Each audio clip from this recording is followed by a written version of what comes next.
Hey everybody, welcome back to another episode of The Agent's Edge. My name is Ryan Polimeni.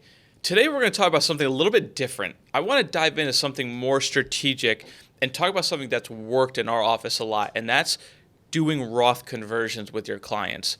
Now, there's a lot of ways to do this. I'm going to talk more general today because I know some of you watching are not securities licensed, some of you are. So there's different ways to do this depending on where you are in your career. Now, you can do a Roth conversion using annuities. You can use IULs. You could use whole life. You could use Roth IRAs. So there's a lot of variations to this. But what I want you to think about is the concept of this and the way that it will allow you to attract higher net worth individuals to work with, but why the strategy really works.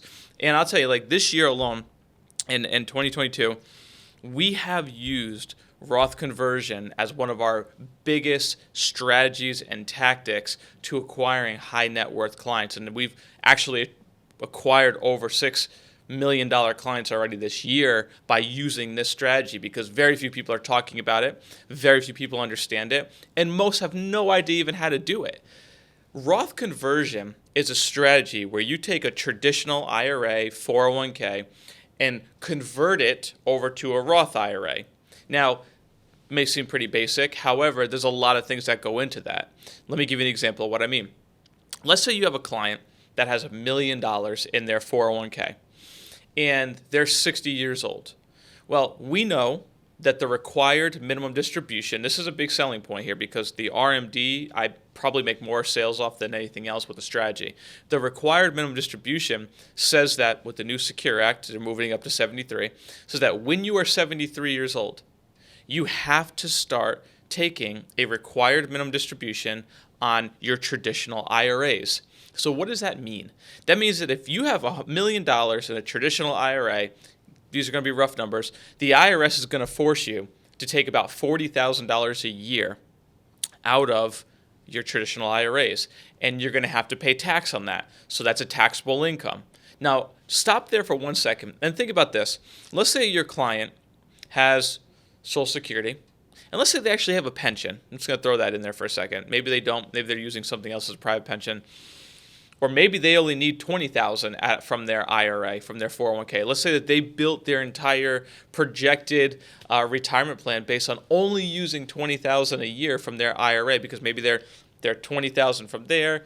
They've got $30,000 from Social Security, right? They got $50,000 in income, pretty good. Life is good. They don't need much more. But then all of a sudden they turn 73, and the IRS goes, "Well, that's cute. You're taking 20. You need to take 40." Two questions that I would have is, number one, now that you had to take double out of your IRAs or 401ks, how much faster do you think you're going to run out of money? What if the market crashes?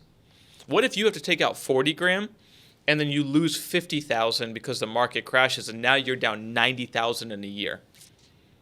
What's your strategy for not running out of money? Right? That's requirement distribution. That's the problem that people are going to run into long term, especially people who have a lot of money. So there's a few ways around that. And number one would say, okay, you're 60. By 73, you're going to be forced to take these RMDs. Why don't we take your $1 million and over the next 13 years, let's figure out how much we have to convert. And sometimes it's not converting it all. Sometimes it's converting a portion of it, half of it, whatever, based on the strategy that you build around. Sometimes we don't do it all. Sometimes we do some in an annuity, some in the rest in conversion. It just depends on what you're trying to accomplish. But the point of this and the strategy is just simply taking money and converting it from a traditional to a Roth over a period of time. You don't want to take $1 million and convert it in 1 year. Why? Because your client just lost half of their life savings in a day to taxes. So because that's going to put them into a 37% or 35% tax bracket, the highest that it is. Then they have state tax if they live in a state where they have state tax, right? So you're now pushing 50% in taxes. So $1 million cut in half, you half a million in taxes. I don't think your clients can be very happy about that. But what if you could take $1 million and convert 100,000 of it over a 13-year period of time, maybe a little bit less than that. Maybe you'll have to do 75,000. That would keep them in a lower tax bracket. Therefore, they're going to lose a lot less in taxes if you stretch it out over a period of time. And as you stretch it out over a period of time, the Roth IRA, the Roth annuity, the IUL, the whole life, whatever you're flipping it into, will be growing on the backside and making up for the loss tax revenue that they lost. So if they move 100,000 and it costs them 20,000 to do so in taxes, all right, well, great. Well, how long is it going to make them? How long is it going to take them to make that 20,000 back? Especially in a vehicle maybe like an IUL where they have really good upside potential but no downside. Because think about that. Think if you open up a Roth IRA and you move their money from a traditional to a Roth IRA, and then the market tanked. They just lost 20% in taxes, and what if the market goes down 10%? Now they're down 30%. Versus if you put them into an IUL or a whole life, and let's say the IUL has the good high upside potential but no downside risk, right? Yeah, they lost 20% in taxes, but when the market is negative, they're not losing any money in that IUL.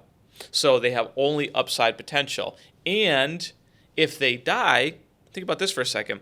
Let's say you converted $100,000 into that Roth IRA, and now there's $80,000 left in it, right? Because they owe 20% in taxes. So there's $80,000 left. If they die, what's that Roth IRA worth? 80 grand. What if you did that into an IUL and you moved $80,000 as target premium? What do you think the death benefit is on that? It's going to be like $1 million plus, depending on their age, a lot more than that. So what is a better situation for their family? To die, get 80,000, or die and get $1 million in tax-free money from a death benefit from a life insurance policy. You see, there's so many different ways to do this, so many different strategies to do this, but Roth conversion should be something that you pay attention to. I would not do a Roth conversion on your own. If you're not familiar with taxes, if you don't have a tax team behind you, I would not get involved in doing it.